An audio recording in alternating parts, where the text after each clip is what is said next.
प्रधान अकेले नहीं लड़ रहे, ये नीला झंडा हाथी का निशान लड़ रहा है, बसपा का एक कार्यकर्ता लड़ रहा है। और मैं केवल इस बदरपुर के लिए ही नहीं, पूरे दिल्ली की जनता के लिए भी कहना चाहूंगा कि भैया अगर अपना मनोबल तुम्हारा हाई है तो तुम्हें कोई हरा नहीं सकता। ये माननीय साहब कांशीराम जी अकेले चले थे, इनके पास कोई संसाधन नहीं थे, कोई करोड़पति नहीं थे, अपनी नौकरी भी छोड़ दी थी, त्याग पत्र दे दिया था। किसके लिए?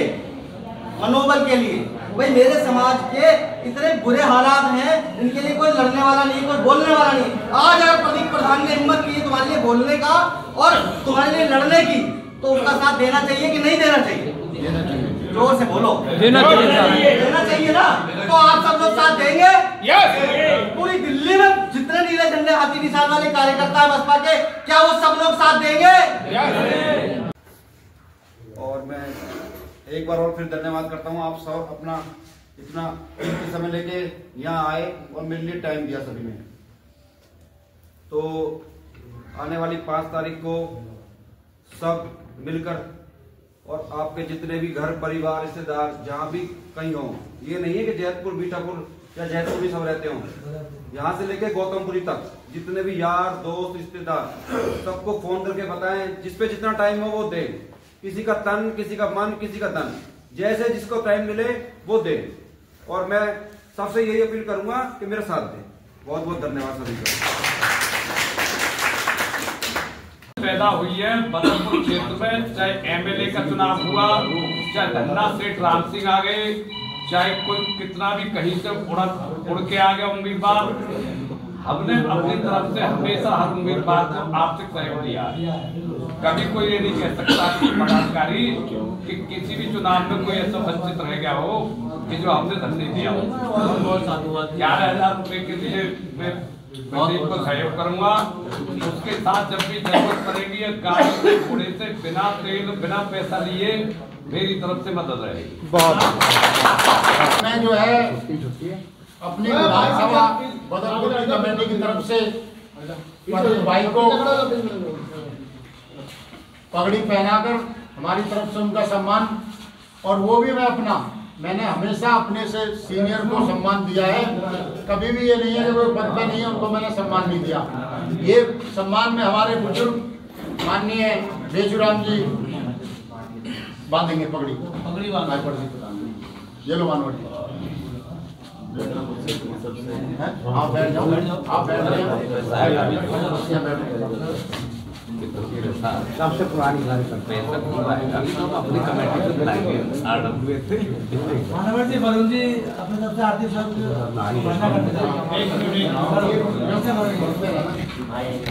वहीं से बोल दे ना,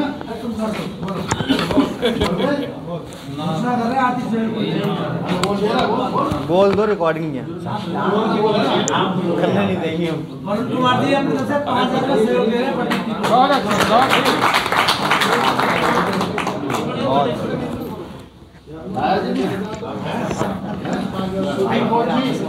आप मत करिए, कैसा मामला है? कैश का कर दो भाई को। देखिए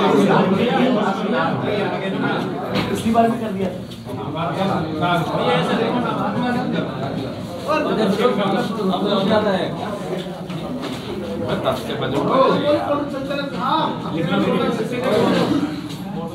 आशीर्वाद दो, ऊपर को हाथ रखो।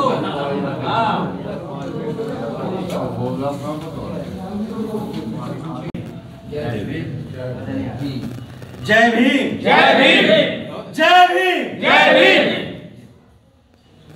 सभी सम्मानित साथी, बसपा कार्यकर्ता को दिल की गहराइयों से जय भीम।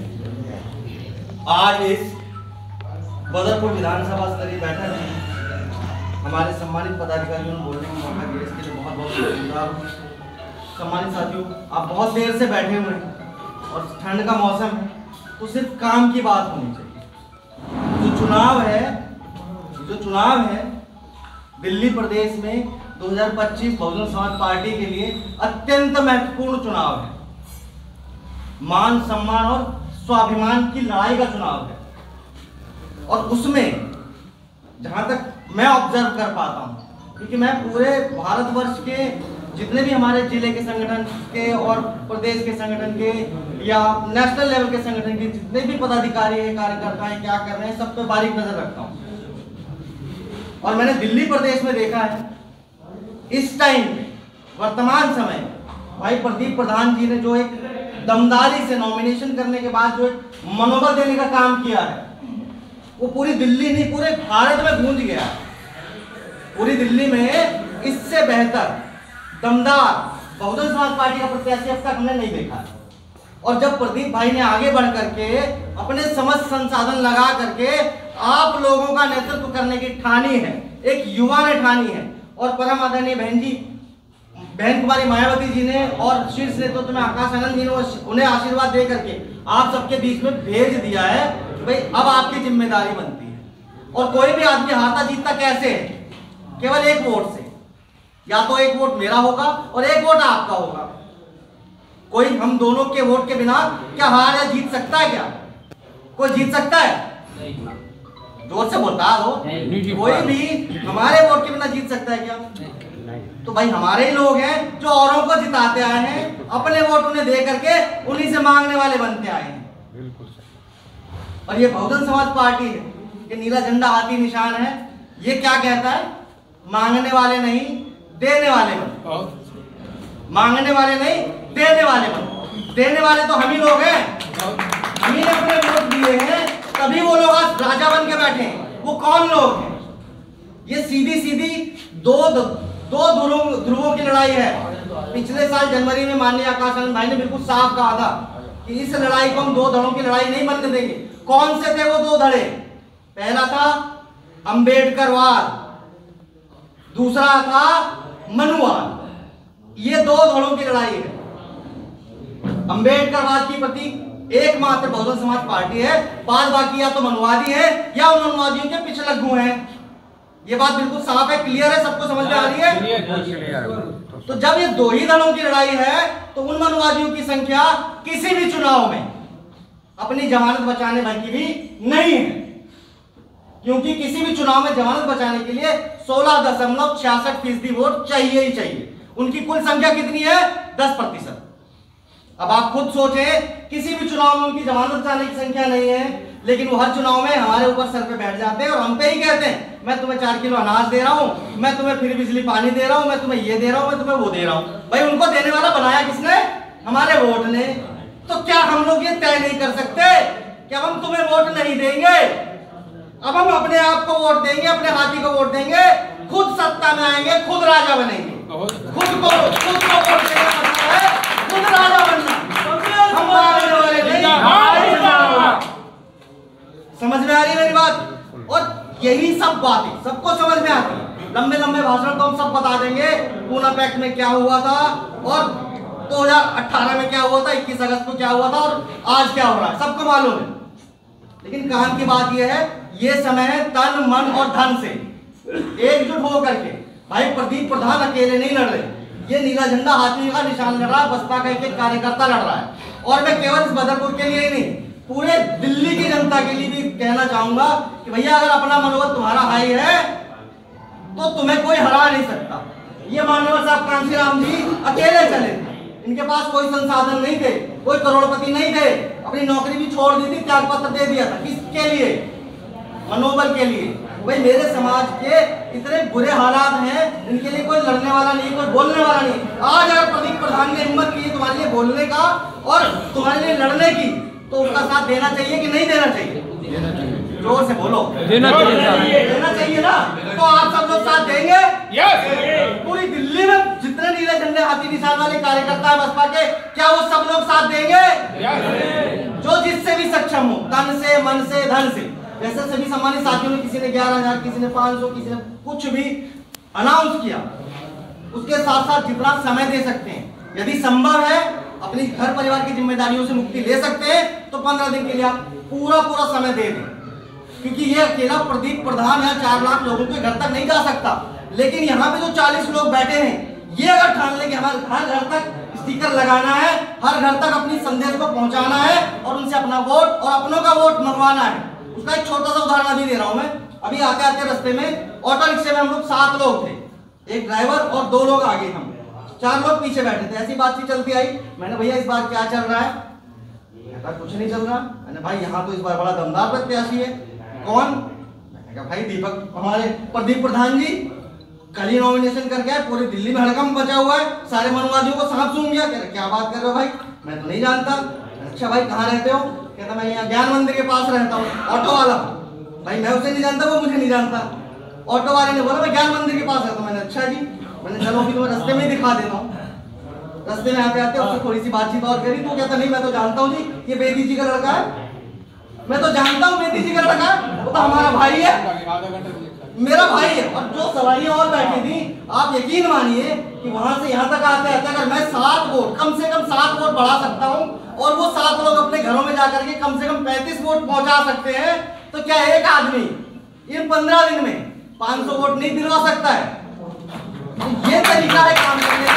अगर आप इस तरीके से काम करेंगे, हम जीते पड़ेंगे। ये केवल मनोबल की लड़ाई है। पहले खुद को मजबूत करो, आई कैन विन, अपने पे भरोसा करो, मैं जीत सकता हूँ। और हम तो सर कालकाजी में लड़ रहे हैं, कालकाजी में लड़ रहे हैं, जहां पे बड़े बड़े धन्ना सेठ उद्योगपति और वर्तमान में मुख्यमंत्री लड़ रही है।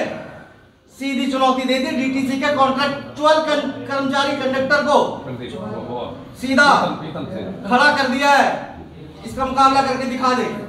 तो जब इतना मनोबल है हम लोगों के पास, तो भैया ये मनोबल की लड़ाई है और मुझे पूरी आशा और उम्मीद है कि हम जीत जाएंगे इस लड़ाई को। बस सबका साथ और सबका सहयोग चाहिए। आप सबका सहयोग मिलेगा?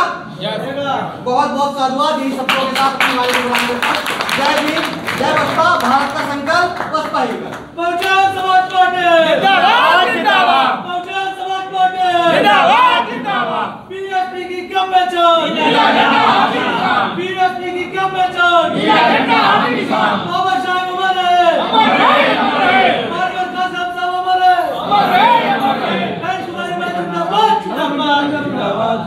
भाई प्रदीप प्रधान संघर्ष करो, हम आपके साथ हैं। प्रदीप प्रधान संघर्ष करो, हम आपके साथ हैं। धन्यवाद।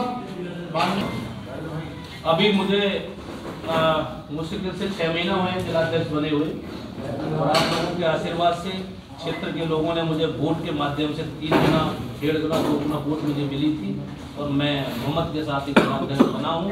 और मैं अपने जिम्मेदारी को और आपके सहयोग को मैं भली भांति अपने कर्मों से, अपने वचनों से और अपनी मेहनत से ये सिद्ध करके दिखाऊंगा कि बहुजन समाज पार्टी में जो पदाधिकारी होते हैं वो कितने ईमानदार होते हैं, वो मैं सिद्ध करके मैं आपके सामने दिखाऊंगा। अभी यहाँ पर हमको 1 महीने से हमारे पीछे हमारे पदाधिकारी पढ़ रहे थे कि भाई आप यहाँ पर हमें कैंडिडेट दीजिए। तो हमारी पूरी टीम विधानसभा की और मैं भी इनके साथ में बड़ा प्रयास कर रहा था, तो हमको कोई ऐसा मजबूत कैंडिडेट नहीं मिल रहा था। बहुत सारा प्रयास किया और फिर हमें कहीं से इशारा मिला प्रदेश से कि तुम लड़ लो चुनाव। मैं बोला मान्यवर हम पे इतना पैसा नहीं है कि ना लड़ो। ऐसा इशारा मिला तो हम आपको हकीकत बता रहे हैं, हमने भी बहुत कुछ समर्पित किया है।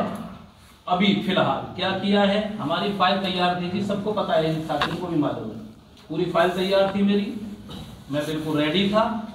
और एक फाइल थी हमारे विजय प्रकाश की फाइल तैयार थी, एक वाल्मीकि लड़का था यहाँ का गौतमपुरी का, वो तैयार थी। मेरे साथ एक प्रॉपर्टी का काम करता है खड्डा कॉलोनी में, ये नोएडा का रहने वाला लड़का है, वो उसकी तैयार नहीं थी, उसकी वो एग्री होने जा रहा चुनाव के लिए। हाँ जी, ये सब कुछ आपके सामने था, मैं बिल्कुल रेडी था।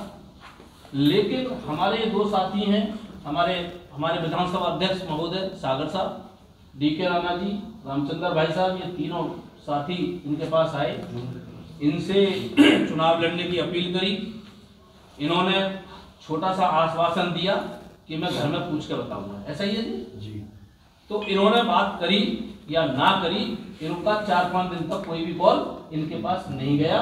और ये भाई परेशानी तो हो ही रही थी, हमें कैंडिडेट चाहिए, ये भी डिस्टर्ब थे। तो इनकी इच्छा हुई कि यहाँ पर जिलाध्यक्ष जो हैं हमें उनसे मिलवाया जाए। तो रामचंद्र जी भाई साहब जी ने इनको मेरा नंबर दिया और ये मेरे घर पे भेजे। हमारे बड़े भाई इत्तेफाक से वो भी उपस्थित थे, ऑफिस में हमारी बातचीत हुई। तो मैंने इनसे बात करके, और बताऊं एक इतिहास इनका और बता देता हूं, 2019 में हमारे बड़े भाई ने एमपी का चुनाव लड़ा था सिद्धांत गौतम जी, उसमें इन्होंने, इनकी टीम ने बढ़ चढ़ कर भाग लिया था। मैं उससे बहुत प्रभावित हुआ था। तो जब मैंने देखा कि इनके अंदर जज्बा है, ये इन्होंने बाबा साहब की जयंती में बढ़ चढ़ कर भाग लिया है, जो मैंने बैकग्राउंड में थोड़ा सा फोकस डाला तो मुझे लगा कि मेरे से ज्यादा बेटर ये कैंडिडेट रहेगा। तो मैंने उसी दिन मैंने कहा आप अपनी फाइल तैयार करो और साथियों से फोन करके बता दीजिए कि मैं लड़ने को तैयार हूं। आप अपने कागज तैयार करो और जमा करके आएंगे। 2-3 साथी हैं, जिसका पड़ला भारी होगा उसको टिकट मिल जाएगी। मैंने फिर भी उनको बोला कि फाइल तो कई भर गई है, फार्म कई भर चुके हैं, जा रही है, अपना भी जमा कर लो, ऐसे बोला। मैंने ये नहीं कहा कि किसी का नहीं, खाली आपका भरा जाएगा। मैंने तब भी उनको ऐसे करके इनका फार्म वहां भरवा दिया और मैं बैक मार गया कि मैं लड़ा हुआ था प्रदीप प्रधान जी को लड़ा। ये एक समर्पित भावना होती है, ये हालात को नजर में रखते हुए डिसीजन लेने का तरीका होता है। ये मैंने इनके अंदर जज्बा देखा, इनकी टीम देखी, तो मैंने कहा इनके साथ इलेक्शन हमारा बहुत अच्छा हो सकता है। और यहाँ जितने बहुत बड़े धरना सेठ लड़ते हैं तो उनसे मुकाबला करने के लिए ऐसे साथी की जरूरत है। अब साथियों, ये एक इतिहास के पन्ने में नाम दर्ज होने जा रहा है। क्यों दर्ज होने जा रहा है कि आज तक आपने दूसरों के झंडे ढोए, दूसरों के यहाँ चाय पी, दूसरों के यहाँ नाक रगड़ी, लेकिन आपके काम नहीं हुए, ना आपको इतना सम्मान मिला। कई लोग हमारे पार्टी से भी इलेक्शन लड़के गए हैं, उन्होंने हमारे पदाधिकारियों का इतना सम्मान नहीं करा, उन्होंने विशेषकर अपने साथियों का ज्यादा सम्मान करा। ये हमने देखा है। और हमने बहुत सारी चीजें यहाँ झेली हैं प्रवासियों के नाते। अरे प्रवासी हैं, इनको तो 500 रुपए दे दो, साड़ी दे दो, इनसे वोट ले लेंगे, इनकी औकात क्या है। अरे हम क्या ऐसे जलीली होते रहेंगे? इनने जलालत की जिंदगी जीने के लिए जन्म लिया। इन महापुरुषों ने अपना जीवन कुर्बान कर दिया हमारे मान सम्मान के लिए, हमारी जिंदगी के लिए। कीड़े मकोड़े की जिंदगी से हमें इंसान का रूप, इंसान की जिंदगी जीने का हक दिया है। इन्होंने अपना खून पसीना बहाया, अपनी जिंदगी कुर्बान कर दी। 4-4 बच्चों को इन्होंने कुर्बान कर दिया। क्या इसीलिए कि हम अभी भी जलालत होते रहे? एक बदर बट्टू दिल्ली का मुख्यमंत्री बना बैठा है, वोट हमसे लेता है, राज्यसभा मेंबर बनाता है ठाकुर ब्राह्मण बनियों को, वोट हमसे लेता है, मुख्यमंत्री बनाता है ठाकुर ब्राह्मण बनियों को, वोट हमसे लेता है, 429 अधिकारी बनाता है, वो अपने चाचा ताऊ फूफा भतीजन को बनाता है। 429 ऐसे अधिकारी बनाए उन्होंने जिनकी 1 लाख से 1.5 लाख तनख्वाह थी। मजे ले रहे हैं, वोट हमसे लेते हैं तो मजे ये लेते हैं। शेड्यूल कास्ट का वेलफेयर का जो पैसा था हमारे विकास में आना चाहिए था, सबको प्रचार में लगा रहा, उस पैसे को आना चाहिए था हमारे विकास के लिए। अरे कब तक ढकते रहेंगे हम? कब तक जलील होते रहेंगे हम? कब तक इनके पीछे रखू बने रहेंगे हम? बाबा साहब ने वोट का अधिकार दिया या इसीलिए दिया था हम दूसरों के पीछे रखू बने रहे? उस आदमी ने इतनी बढ़िया बात करी, इतनी बड़ी कुर्बानी बाबा साहब ने दी, इतना बड़ा संघर्ष वोट के लिए लड़ा, और आज वोट को हम ऐसे ही सस्ते में दे देते हैं, सस्ते में दे देते हैं। इससे ज्यादा हम और क्या अपने को जलील देख सकते हैं? साथियों, इतिहास को बहुजन समाज पार्टी ने उलट के रख दिया है। एक एग्जाम्पल के साथ बताऊंगा कैसे उलट के रख दिया है कि आज से 150 साल पहले आप बगल में भी किसी ठाकुर ब्राह्मण के पास नहीं बैठ सकते थे, आपकी छाया में से बदबू आती थी। आप उनके सामने चप्पल जूता पहन के नहीं निकल सकते, अच्छे कपड़े धुले कपड़े भी नहीं पहन के निकल सकते थे। आप कहीं गाड़ी घोड़ा किसी होटल में चाय भी नहीं पी सकते थे, किसी बस में बैठ करके उनके बगल में यात्रा भी नहीं कर सकते थे, आप ग्राम प्रधान का चुनाव भी नहीं लड़ सकते थे, आप एमएलए मंत्री नहीं बन सकते थे। बहुजन समाज पार्टी ने उसको उल्टा कर दिया। बहुजन समाज पार्टी ने उस समाज से भी नाक रगड़वा दी जो समाज आपसे नफरत करता था, आपकी छाया से जलता था, और आपको कोई भी अधिकार देने से आपको कोई भी अधिकार देना उचित नहीं समझ रहा था। आपको पढ़ने का भी अधिकार नहीं था, कैसे भी कोई भी अधिकार नहीं था। जानवर जैसी जिंदगी जीने के लिए हमें मजबूर कर दिया था, उस समाज को नाक रगड़ने के लिए मजबूर कर दिया। कैसे कर दिया? जब बहुजन समाज पार्टी बनी तो उसने अपना गिराफ बढ़ाया। जैसे ही गिराफ बढ़ा तो वही समाज जो आपको कीड़े मकोड़े की जिंदगी जीने के लिए मजबूर कर रहा था, बहन मायावती के दरवाजे पे एक एक घंटा इंतजार कर रहा नाक रगड़ने के लिए कि भाई हमें बहन जी से मिलवा दो, हमें टिकट चाहिए, हम एमएलए बनेंगे, हम एमपी बनेंगे, हम मंत्री बनेंगे। एक एक घंटे तक इंतजार करवा दिया बहन जी ने। और जब उसका मौका आया बहन जी से मिलने का, सबसे पहले बहन जी के पैर छुए उसने। सबसे पहले बहन जी के पैर छुए। ये कम बात है, इसी को कहते हैं इतिहास उलट दिया। इतिहास बदल दिया। ये बहुजन समाज पार्टी की ताकत है। अगर बहुजन समाज पार्टी नहीं बनती साथियों, तो ये इतिहास जो यूपी में बना है ये नहीं बन पाता। अगर बहुजन समाज पार्टी नहीं बनती तो हमको अपनी राजनीतिक ताकत की भी पता नहीं होती। राजनीतिक सत्ता क्या होती है हमको बिल्कुल पता नहीं होता। सत्ता की ताकत क्या होती है वो बिल्कुल नहीं पता होता। राजनीतिक हैसियत का पता लग गया क्या होता है। जिस तरीका से सत्ता हमारे हाथ में आई, हमने किले बना दिए और वो किले बनाए हैं जो हमारे आने वाली पीढ़ी हजारों सालों तक उन किलों के दर्शन करेगी, गर्व से कहेगी सीना तान करके ये हमारे बुजुर्गों ने बनाए, हमारे बुजुर्गों के किले। ये ऐसे नहीं हो गया है, ये ऐसे नहीं हो गया साथियों। मैं इसलिए नौजवान साथियों से कह रहा था कि इतिहास की तरफ जानकारी रखो, वर्तमान पे भी नजर रखो और बीच में हो गया उसका फोकस रखो। आगे हमें क्या करना है उसकी तैयारी करो, उसकी तैयारी करो। और आज तैयारी करने का समय आ गया है। अब तैयारी करने का समय इसलिए आ गया है कि अब तक हमने दूसरों को नेता बनाया है, अब हम अपने बीच के भाई को नेता बनाएंगे, अपने बीच के भाई। और ये जो नारा था, जो नारा साहब काशीराम ने जब बहुजन समाज पार्टी बनाई थी तभी बोल दिया था कि वोट हमारा, राष्ट्र हमारा, नहीं चलेगा, नहीं चलेगा। बहुत बड़ी ताकत है इस शब्द में, बहुत बड़ी ताकत है। इसलिए उस ताकत वाले शब्द पे गौर करो। आज वो मौका है, आज वो मौका है। मैंने बदरपट्टू के बारे में बताई ना, केजरीवाल के बारे में क्या धोखा दे रहा है। हम क्या राज्यसभा मेंबर बनने लायक नहीं है? एक भी राज्यसभा मेंबर उसने हमारा नहीं बनाया, मुख्यमंत्री नहीं बनाया, 429 अधिकारी बनाए वो नहीं बनाया। अब उसको मौका है वोट की चोट देने का। अब क्या उसको हमें एक भी वोट नहीं देनी है और एक क्षेत्र में हमें तूफान मचा देना है उसके खिलाफ। और अपने बीच के भाई को, अपने समाज के भाई को, अपने परिवार के भाई को यहाँ से एमएलए बना के दिखाना है। हमने इतिहास उलटना है यहाँ पे। अब की बात बिल्कुल बदल रहा है इतिहास हमें यहाँ पे। मैं इतना ही, एक हमारा कैंडिडेट रह गए थे, नॉमिनेशन के लिए अम्बेडकर नगर से, तो सेवादास जी को वहां से प्रत्याशी बनाया गया। सुबह 9:30 बजे में फिर भागा भागू करके उनका नॉमिनेशन करा करके हम फिर आए हैं। और हमें खुशी है कि आपकी जिले की पांचों विधानसभाओं के कैंडिडेट बिल्कुल नॉमिनेशन हो चुका है। और पूरी दिल्ली में 70 की 70 विधानसभाओं में हमने कैंडिडेट खड़े कर दिए हैं। ये भी बहुजन समाज पार्टी की एक खासियत है कि हम सब सीटों पर चुनाव लड़ते हैं। समाज पार्टी ने हमें बहुत कुछ दिया है। मैं ज्यादा बात नहीं करूंगा, इन्हीं शब्दों के साथ अपनी बात को समाप्त करूंगा।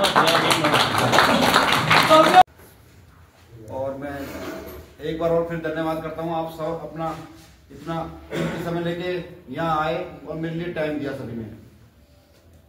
तो आने वाली 5 तारीख को सब मिलकर और आपके जितने भी घर परिवार रिश्तेदार जहाँ भी कहीं हो, ये नहीं है कि जैतपुर बीठापुर या जैतपुर भी सब रहते हो, यहाँ से लेके गौतमपुरी तक जितने भी यार दोस्त रिश्तेदार सबको फोन करके बताएं, जिस पे जितना टाइम हो वो दे। किसी का तन, किसी का मन, किसी का धन, जैसे जिसको टाइम मिले वो दे। और मैं सबसे यही अपील करूंगा कि मेरा साथ दे। बहुत बहुत धन्यवाद सभी का। बहुजन समाज पार्टी जिंदाबाद, बहुजन समाज पार्टी जिंदाबाद, बहुजन समाज पार्टी जिंदाबाद। बाबा साहब हमारे, बाबा साहब हमारे, अनवर कासिम साहब हमारे, एनसी जिंदाबाद, जिंदाबाद, एनसी जिंदाबाद, जिंदाबाद, जिंदाबाद। भाई आप संघर्ष करो, हमारे साथ है। भाई आप संघर्ष करो, हमारे साथ है।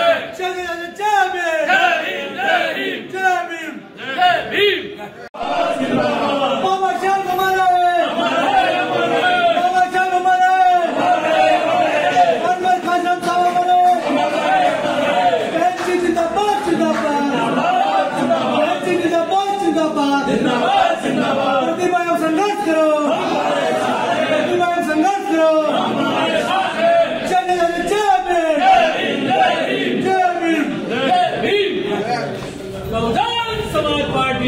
जिंदाबाद